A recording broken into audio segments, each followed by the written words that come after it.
Magandang araw sa inyong lahat. Narito ang pinakabagong weather update ngayong Wednesday, August 27, 2025. May bagong low pressure area na nabuo sa West Philippine Sea at inaasahang lalakas pa bilang isang bagyo sa mga susunod na araw. Kasabay nito ay may isa pang low pressure na nananatili malapit sa Quezon Province. Silipin natin ang mga detalye tungkol sa kanilang kilos at epekto. Kung gusto mo naman lagi kang updated sa lagay ng panahon, huwag kalimutang mag-subscribe dito sa channel. Ayon sa Pag-asa, nakita ang unang low pressure area sa vicinity ng Patnanungan, Quezon, habang ang isa pa ay nasa layong 200 kilometers sa kanluran ng Dagupan City, Pangasinan. Bukod dito, patuloy ang epekto ng southwest monsoon na nagpapadala ng ulan sa Southern Luzon, Visayas at Mindanao. Para sa forecast weather conditions ngayong araw, sa Metro Manila, Ilocos Region, Cagayan Valley, Cordillera Administrative Region, Central Luzon at Calabarzon, asahan ang maulap na kalangitan na may mga pag-ulan at thunderstorms na dulot ng low pressure system.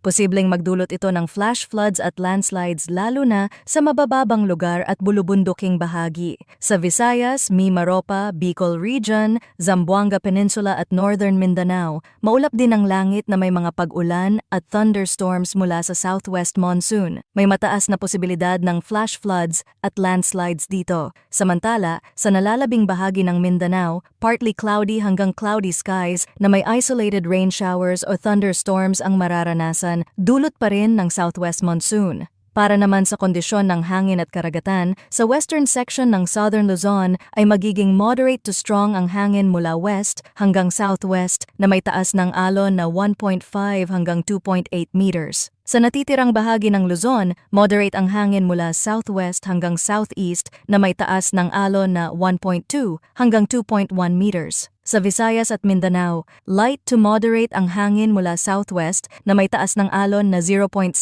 hanggang 1.5 meters. Narito rin ang heavy rainfall outlook na inilabas ng Pag-asa. Ngayong araw, posibleng umabot sa 50 hanggang 100 millimeters ng ulan sa Cagayan, Isabela, Nueva Ecija, Aurora, Quezon, Palawan, Occidental Mindoro at Antique. Bukas, inaasahang parehong dami ng ulan sa Palawan, Occidental Mindoro, Antique at Negros Occidental. Tandaan na sa mga kabundukan at elevated areas, mas mataas pa ang aktual na rainfall at maaaring lumala ang epekto dahil sa mga naunang pag-ulan nitong mga nagdaang araw. Batay sa pinakahuling datos, mababa na ang tsansa na maging tropical depression ng LPA na nasa coastal waters ng Quezon. Ngunit ang nasa West Philippine Sea ay mas malakas at posibleng tuluyang maging bagyo habang kumikilos palayo sa bansa. Sinasabi ng mga modelo na ito ay tutumbok patungong Hainan at Vietnam area. Kahit papalayo, malaki ang epekto nito dahil sa pagpapalakas ng southwest monsoon na siyang magdadala ng pag-ulan sa bansa, kaya't mahalaga ang patuloy na pagmonitor at pagbabantay. Manatili pong nakatutok sa mga susunod na update dito sa ating channel para sa pinakabagong impormasyon. Lagi po tayong maging handa at mag-ingat.